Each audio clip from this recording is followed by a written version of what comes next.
तो फिल्म की शुरुआत फ्यूचर से दिखाई जाती है, जहां अब जमीन पर बड़े बड़े सिंक होल बन गए थे और इनके अंदर फटने वाले वॉल्केनो के बाद इन्हें सिंक होल में से अजीब बड़ी बड़ी क्रिएचर्स निकलने लगे, जो इंसानों पर हमला करके उन्हें मार देती थी। थोड़े ही अरसे में दुनिया की 90% आबादी को इन क्रिएचर्स ने मार डाला, पर इंसानों को इनको मारने का कोई तरीका नहीं मिला, इसलिए इन क्रिएचर्स को रीपर का नाम दिया गया। बचे हुए कुछ इंसानों ने नोटिस किया कि ये क्रिएचर 8000 फीट की बुलंदी पर जाने से डरते हैं। ऐसा क्यों था, वजह तो ये लोग नहीं जानते थे, लेकिन इनसे बचने के लिए अब जितने भी थोड़े बहुत लोग थे वो पहाड़ियों के ऊपर जाकर बसने लगे। जरूरत के बस थोड़े सामान के साथ यहाँ जिंदगी गुजारना काफी मुश्किल हो गई थी। इन्हीं सर्वाइवर्स में था एक बच्चा हंटर भी, जो अपनी कम्युनिटी में सिर्फ एक ही बच्चा था जिसे अब अपनी जिंदगी बोर लगने लगी थी। एक दिन वो अपने ही जैसे और लोगों की मिलने की उम्मीद में पहाड़ी से नीचे चला आता है, जहाँ उन रीपर्स का खतरा था। ढूंढने पर उसे इंसान तो नहीं मिलते, लेकिन एक रीपर उसके पीछे पड़ जाता है। अपनी जान बचाने के लिए हंटर भागा जितना तेजी से वो भाग सकता था, और ठीक वक्त पर उस रीपर के हमला करने से पहले वो अपनी सेफ लाइन को क्रॉस कर गया। जान तो उसकी बच गई थी, लेकिन अब ये बात उसके डैड को भी पता चल गई थी कि वो नीचे गया था, जो सुनकर उसके डैड बहुत ज्यादा परेशान हो गए और उसके डैड ने उसे समझाया कि नीचे जाना बिल्कुल सेफ नहीं, देखो तुम्हें भागने में भी मसला होता है। यहाँ हमें पता चला कि हंटर को सांस लेने में तकलीफ होती थी और वो हर वक्त फिल्टर्स के सहारे जीता था। हंटर ने अपने डैड को एक्सप्लेन किया, बस मैं और लोगों को ढूंढना चाहता था। जवाब में उसके डैड कहते हैं, देखो हंटर, मैं तुम्हारी मॉम को खो चुका हूँ, अब मैं तुम्हें नहीं खोना चाहता। ये कहकर वो शिकार के लिए चले गए अपनी फ्रेंड केटी के साथ, जहाँ शिकार पर भी वो अपनी बेटी के लिए काफी उदास और परेशान थे। तब केटी उसे समझाते हैं, देखो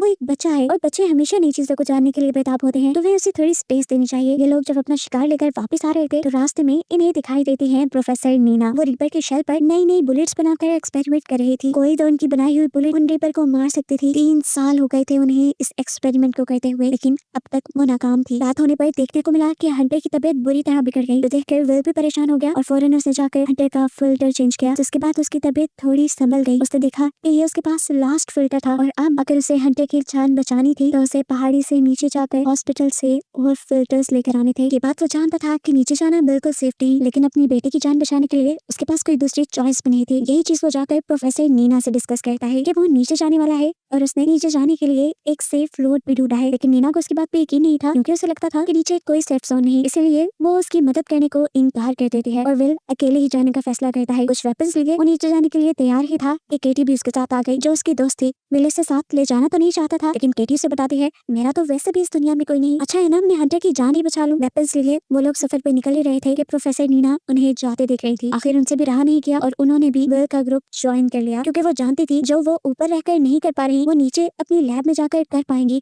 वो एक ऐसी बुलेट जरूर तैयार कर लेगी जिनसे उन रीपर्स को मारा जा सके। ये लोग नीचे शहर तक जाने के लिए एक खास रूट का इस्तेमाल कर रहे थे, जहाँ पर रीपर्स के होने के कम से कम चांसेस थे। प्रोफेसर नीना यहाँ इन्हें अपनी मॉडिफाई की हुई कंपास दिखाती है, जो दूर से ही रीपर्स को डिटेक्ट कर सकती थी, क्योंकि रीपर्स के अंदर से इलेक्ट्रोमैग्नेटिक वेव्स निकल रही थी। काफी चलने के बाद आखिर ये लोग एक ऐसी जगह पर पहुंचते हैं जहाँ इन्हें खतरा था रीपर्स के होने का, लेकिन प्रोफेसर नीना की कंपास यहाँ पर दूर दूर किसी भी रीपर के न होने की खबर देती है और ये लोग अपना सफर कंटिन्यू कर देते हैं। यहाँ पर बहुत सारे मिलिट्री ट्रक्स भी खड़े हुए थे, जो जरूर उन रीपर्स को ही मारने आए होंगे, लेकिन इस लड़ाई में खुद मारे गए। इन ट्रक्स में से विल और केटी अपने सर्वाइवल की चीजें ले लेते हैं। यहाँ पर इन्हें बहुत सारे ग्रेनेड्स भी मिले थे, जिन्हें चलाना केटी जानती थी। उन्हें लग रहा था कि अब इन्हीं ग्रेनेड्स के जरिए आगे का सफर आसान होने वाला है। प्रोफेसर नीना को यहीं पर रीपर का खोल भी मिलता है, यानी बॉडी का एक पार्ट, जिसे वो उठा लेती है और यहाँ से और सैंपल कलेक्ट करने लग जाती है, ताकि वो इन रीपर्स के बारे में पता चला सके और इनको खत्म करने का कोई रास्ता ढूंढ सके। यही बातों ही बातों में केटी प्रोफेसर नीना को बुरा भला कहने लग जाती है, क्योंकि उसे लगता था कि प्रोफेसर नीना की वजह से उसकी दोस्त और विल की वाइफ की डेथ हुई थी। इनकी लड़ाई इतनी बढ़ गई कि हाथापाई में बदल गई। अभी ये लोग इसी सब में थे कि अचानक उन्हें दूर से किसी रीपर के होने की आवाज सुनाई दी। आगे बढ़कर इन्होंने देखा ये कोई रीपर नहीं था, बल्कि यहाँ पर बहुत सारे घोड़े थे, और ये देखकर वो लोग हैरान हो गए कि रीपर्स जानवरों को नहीं मारते थे, वो तो सिर्फ इंसानों को मार रहे थे।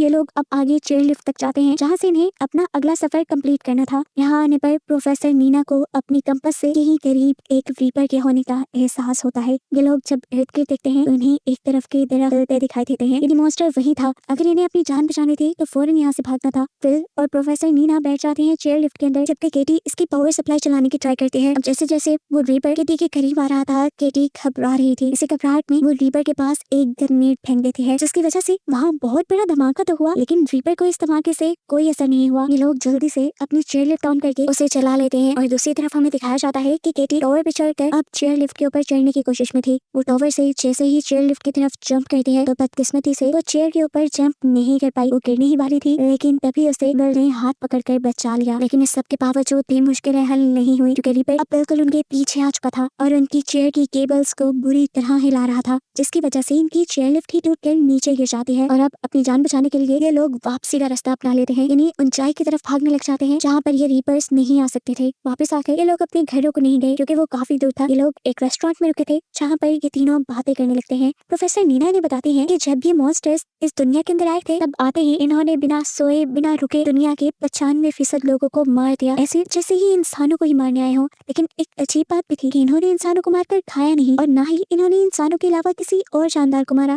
इसी वजह से वो हमेशा से इसी डाउट में रही थी कि क्या किसी ने इन रीपर्स को सिर्फ इंसानों को खत्म करने के लिए तो नहीं डिजाइन किया, या शायद ये गॉड की तरफ से भेजे गए हों इंसानों को मारने के लिए। यही बातें करते करते केटी और प्रोफेसर नीना सो जाते हैं जबकि विल को अपनी वाइफ के साथ बिताए कुछ लम्हे याद आने लगे, जिन लम्हों में उसने प्रोफेसर नीना के बारे में भी बात की थी। वो और प्रोफेसर नीना पार्टनर थी और विल की वाइफ हमेशा से कहा करती थी कि प्रोफेसर नीना ही वो इंसान है जो रीपर्स को मारने के लिए जरूर कोई गैजेट बना सकते हैं। अगली सुबह हम देखते हैं ये तीनों अपने मिशन पे निकल गए थे। इन्हें अपनी जरूरत का सामान इकट्ठा करने के लिए नीचे शहर की तरफ जाने के लिए बढ़ गए थे। इस टाइम ये लोग एक टनल के जरिए से होते जा रहे थे। आधी टनल तो हाई एल्टीट्यूड पे थी, यानी 8000 फीट की बुलंदी पर थी जहाँ पर ये रीपर्स नहीं आ सकते थे, लेकिन बाकी आधी टनल का हिस्सा बिल्कुल नीचे की तरफ था जहाँ पे रीपर्स के होने का खतरा था। इस सब के बावजूद भी ये लोग इस टनल के अंदर बढ़ते रहते हैं। यहाँ पर विल ने प्रोफेसर नीना को ये नहीं बताया था कि उसकी ये कंपास अंडरग्राउंड नहीं चलेगी। काफी घंटों के सफर के बाद इन्हें एक बुरी खबर ये पता चलती है कि टनल की दूसरी एंट्रेंस तो बंद थी। अब इन्हें यहाँ से दूसरी टनल का रास्ता लेना था। इतने घंटों का सफर दोबारा करते तो थक जाते। यहाँ पर एक शॉर्टकट भी था जो छोटी छोटी स्टेयर्स से होकर जाता था। ये लोग उसे इस्तेमाल करने का डिसाइड करते हैं, लेकिन क्योंकि काफी अरसे से ये भी बंद थी तो यहाँ पर बहुत सी चिमगादड़ें थी, बैट्स थी जो इनके ऊपर हमला करती हैं, लेकिन ये लोग बच जाते हैं। फाइनली अब ये लोग एक दूसरी टनल में तो पहुंच जाते हैं, लेकिन यहाँ पर आना इनके लिए बिल्कुल भी अच्छा साबित नहीं हुआ क्योंकि यहाँ पर पहले से ही एक रीपर मौजूद था जो जैसे बस इनका इंतजार ही कर रहा था। ये लोग जल्दी से अपने हेड्स पे लगी हुई लाइट को कवर कर चुके थे ताकि रीपर इन्हें सेंस ना कर पाए, लेकिन फिर भी रीपर ने इन्हें सेंस कर लिया था, जिससे बचने के लिए ये लोग अब टनल की दूसरी तरफ से भागने लग जाते हैं। और भागते हुए आगे आकर थोड़ी ही दूरी पर केटी ने एक ग्रेनेड भी ब्लास्ट कर दिया था, जिससे वो जानती थी कि रीपर तो नहीं मरेगा, लेकिन हाँ उसकी स्पीड थोड़ी कम हो जाएगी उन तक पहुंचने की। और ऐसा करने में वो कुछ % कामयाब हो भी गई थी, लेकिन अब भी रीपर उनके पीछे पीछे था। इसमें एक बार पीछे मुड़कर विल भी उनके ऊपर गोलियां चलाकर उन्हें रोकने की कोशिश करता है, लेकिन कोई भी गोली रीपर के ऊपर असर नहीं कर रही थी। किस्मत इनकी अच्छी थी कि इन्हें इसी टनल के अंदर एक छोटा सा और गार मिल गया जिसके अंदर ये तीनों चले जाते हैं। इसी गार के अंदर रीपर भी अपनी जलती हुई टेल को इनके मुंह के बिल्कुल करीब कर लेता है, जिससे इनके सांस खुश्क हो गए थे। लेकिन विल ने यहाँ पर भी सेहाना दिखाई और माचिस जलाकर दूसरी तरफ फेंक दी, जिससे रीपर रोशनी को दूसरी तरफ देखकर डिस्ट्रैक्ट हो गया। अब ये लोग इसी गार की दूसरी तरफ से रास्ता बनाते हुए यहाँ से बाहर निकलने की कोशिश करते हैं, लेकिन एक और मर्तबा रीपर इसी गार के अंदर अपनी टेल डालकर विल के ऊपर हमला करने की कोशिश करता है क्योंकि वो पीछे था, लेकिन किसी तरह विल इस हमले से बच गया। केटी सबसे आगे थी। जल्दबाजी में वो एक ऐसी टनल के अंदर चली जाती है जहाँ पर एक और रीपर मौजूद था और इस मिनट पर रीपर ने उसके ऊपर कोई तरस नहीं खाया और उसे हमला करके मार डाला। हालांकि पीछे से नीना उसे बचाने की कोशिश करती रही, लेकिन सब नाकाम हो गया। आखिरी चॉइस पर बस नीना को वहाँ से बाहर निकलती हुई एक लैडर, एक सीढ़ी दिखाई दी जिसके ऊपर चढ़कर वो और विल यहाँ से चले गए, केटी को यहीं पर छोड़कर, जिस बात का तो शायद अब इन्हें जिंदगी भर होने वाला था। अब ये लोग एक सेफ एल्टीट्यूड पे आ गए थे, इन्हें 8000 फीट से ऊपर जहाँ कोई रीपर नहीं था। ये लोग यहाँ सेफ रह सकते थे, लेकिन नीना इस टाइम सेफ रहने को प्रायोरिटी नहीं देती बल्कि अपने मिशन को प्रायोरिटी देती है और अपनी लैब्स की तरफ बढ़ने का फैसला करती है। यहाँ पर बहुत सारे ऐसे घर थे जिसमें अब कोई इंसान नहीं रहता था। उन्हीं में से एक घर के अंदर विल और प्रोफेसर नीना आ चुके थे। यहाँ पे खाने के लिए भी बहुत कुछ था। नीना दोनों के लिए खाना बना दिया है और यहाँ बैठकर विल को हंटर की याद आ जाती है। उसे ये खाना बहुत पसंद था, लेकिन उनके शहर में ये सादा सा खाना भी नायाब हो गया था। फिर अब नीना विल को एक्सप्लेन करती है कि कैसे वो डिफरेंट केमिकल्स के मिक्सचर से एक ऐसी बुलेट तैयार कर सकती है जो उन रीपर्स को मार सकता है। नीना को लग रहा था कि इनके अंदर कोई मैग्नेटिक पावर जरूर है और एक खास केमिकल कॉम्बिनेशन की मदद से ये लोग उनके अंदर के ही इलेक्ट्रोमैग्नेटिक चार्ज को किसी बॉम्ब की तरह डिस्ट्रॉय कर सकते थे,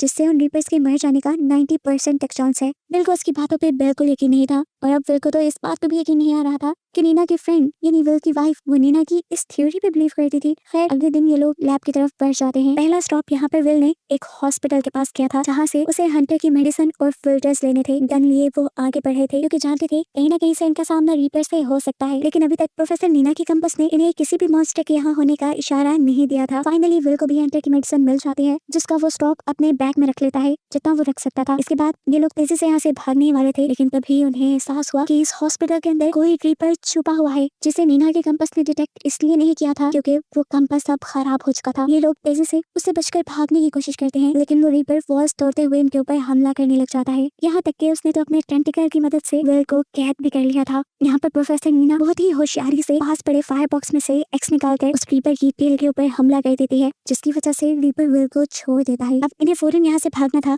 लेकिन भागने से पहले नीना यहाँ के सारे ऑक्सीजन सिलेंडर खोल चुकी थी, जिसकी वजह से वहाँ पर फॉग पैदा हो जाए और रीपर्स को वो लोग नजर न आए। ये आइडिया भी अच्छा था, लेकिन विल के दिमाग में जो आइडिया था वो इससे भी ज्यादा कमाल का था। विल एक ऑक्सीजन टैंक के ऊपर शूट कर देता है, जिससे वहाँ पे बहुत बड़ा एक्सप्लोजन हुआ था और प्रेशर से वो रीपर उड़कर इस बिल्डिंग से बाहर जा चुका था। ये लोग ऊपर से खड़े हुए रीपर को देखते हैं जो बेजान जमीन पे पड़ा था, लेकिन ये लोग नहीं जानते थे कि वो रीपर मरा है या बेहोश है। ज्यादा देर ये लोग रुक नहीं सकते थे यहाँ पर, इसलिए विल नीना से वापस चलने को कहता है, पर नीना कहते हैं नहीं विल, मुझे मेरे लैब तक जाना है ताकि मैं इन्हें मारने के लिए कोई नई बुलेट तैयार कर पाऊँ। विल नीना की बात मान जाता है और ये लोग ट्रक में ही बैठकर लैब के लिए निकल जाते हैं। और इनके यहाँ से जाते ही हमें दिखाया गया कि वो रीपर दोबारा होश में आ चुका था। इधर लैब में आते ही नीना अपना काम शुरू कर चुकी थी, जबकि विल इस लैब को विजिट कर रहा था, जहाँ पर उसे प्रोफेसर नीना की फैमिली पिक्चर भी दिखाई दी। ये देखकर वो शॉक रह गया कि नीना की एक फैमिली भी थी, क्योंकि उसने कभी अपनी फैमिली के बारे में कुछ डिस्कस नहीं किया था। ये सवाल करते ही नीना की भी आंखों से आंसू निकलने लगे और उसने बताया कि जिस दिन पहली मर्तबा रीपर्स ने दुनिया पर हमला किया था, उस दिन मैं लैब में ही थी। मेरी फैमिली मुझे बुलाती रह गई, लेकिन मैंने लैब में रहने का फैसला किया और मेरी ही वजह से मेरी फैमिली मर गई और आज मैं जिंदा हूँ। ये सुनकर फिल भी काफी इमोशनल हो जाता है। नीना दोबारा बात कंटिन्यू करती है और कहती है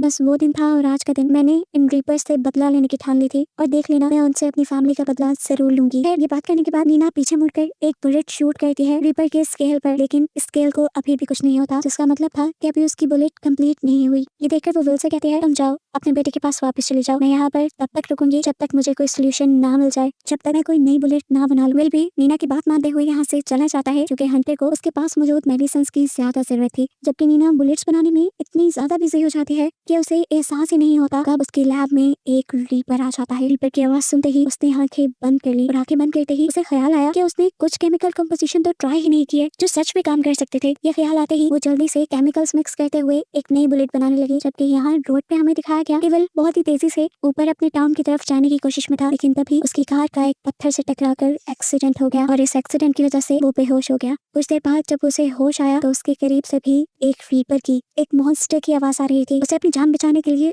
जल्द से जल्द यहाँ से निकलना था। कार वो सीधी कर नहीं सकता था, इसलिए वो कार के फ्रंट मिरर को तोड़ते हुए कार से बाहर निकल आता है और रीपर से बचकर ऊपर की तरफ भागने की कोशिश में लग जाता है। लेकिन इस मर्तबा शायद उसकी ये कोशिश नाकाम हो जाती, क्योंकि रीपर बिल्कुल उसके करीब था। इससे पहले कि रीपर उसके ऊपर हमला करता, विल को गोली की आवाज सुनाई देती है और सरप्राइजिंगली इस मर्तबा नई बुलेट से वो रीपर मर भी जाता है। गोली चलाने वाली और कोई नहीं बल्कि नीना ही, जिसने अपने नए एक्सपेरिमेंट से एक ऐसी बुलेट बना ली थी जो रीपर्स को मार सकती थी। उसने अपने पास मौजूद भी रीपर को इसी बुलेट से मारा था और अब वो विल को बचाने के लिए भी ठीक टाइम पर पहुंच गई थी। जब वो रीपर मरा था तो वाकई वहाँ पे एक बहुत बड़ा एक्सप्लोजन हुआ था, एक धमाका हुआ था, जिसका मतलब था कि नीना ठीक थी। इन रीपर्स के अंदर कोई इलेक्ट्रिक चार्ज था, जिन चार्ज में इलेक्ट्रिक कॉम्बिनेशन मिलने की वजह से वो ब्लास्ट हो गए। अब नीना और विल ने जब पास जाकर इस मरे हुए रीपर को देखा तो इन्हें मालूम हुआ कि ये रीपर कोई जानवर नहीं थे, कोई क्रिएचर नहीं थे, बल्कि ये रोबोट मॉन्स्टर्स थे जिन्हें बनाया गया था। जरूर किसी ने इन्हें सिर्फ इंसानों को मारने के लिए ही बनाया था। और ये बात समझते ही ये लोग शॉक हो जाते हैं। विल अभी भी कंफ्यूज था ये जानकर कि आखिर कौन हो सकता है जो इंसानों को मारने के लिए इतने सारे मॉन्स्टर्स को भेजे। नीना जवाब देती है एलियंस, या एलियंस के भेजे गए मॉन्स्टर रोबोट्स हैं। नीना ने विल को ये भी एक्सप्लेन किया कि ये 8,000 फीट की बुलंदी पे इसलिए नहीं आ सकते क्योंकि इनकी प्रोग्रामिंग में कोई गड़बड़ हो गई होगी, जिसकी वजह से हाई एल्टीट्यूड पे ये लोग फंक्शन नहीं कर पाते होंगे। फाइनली नीना अपनी बनाई हुई बुलेट से अपने रास्ते में आने वाले सारे रीपर्स को मारते हुए पहुंच जाती है अपने कैंप तक, जहाँ आज वो बहुत ज्यादा खुश थी क्योंकि उसने अपने दुश्मनों को मारने के लिए एक रास्ता खोज लिया था। वो यहाँ अपना एक पायरेट फ्लैग रेस करते हैं, जिससे सभी लोगों को पता चल जाता है कि उन लोगों ने रीपर्स को मारने का कोई तरीका निकाल लिया है। सभी सर्वाइवर्स रीपर्स के साथ उनकी इस जंग के लिए तैयारी में लग जाते हैं और नीना के बताए फॉर्मूला से बहुत सारी बुलेट्स बनाते हैं, जिसमें से एक बुलेट पर इन्होंने केटी का नाम लिखा था, क्योंकि नीना को लैब तक ले जाने की करेज कहीं ना कहीं उसे केटी नहीं दी थी, इसलिए इसका क्रेडिट केटी को तो जाता ही था। बहुत सारी बुलेट्स बनाने के बाद ये सर्वाइवर्स अब रीपर्स के साथ अपनी जंग में लग जाते हैं और जितना हो सकता था ये लोग रीपर्स को मारते हुए अपनी जगह को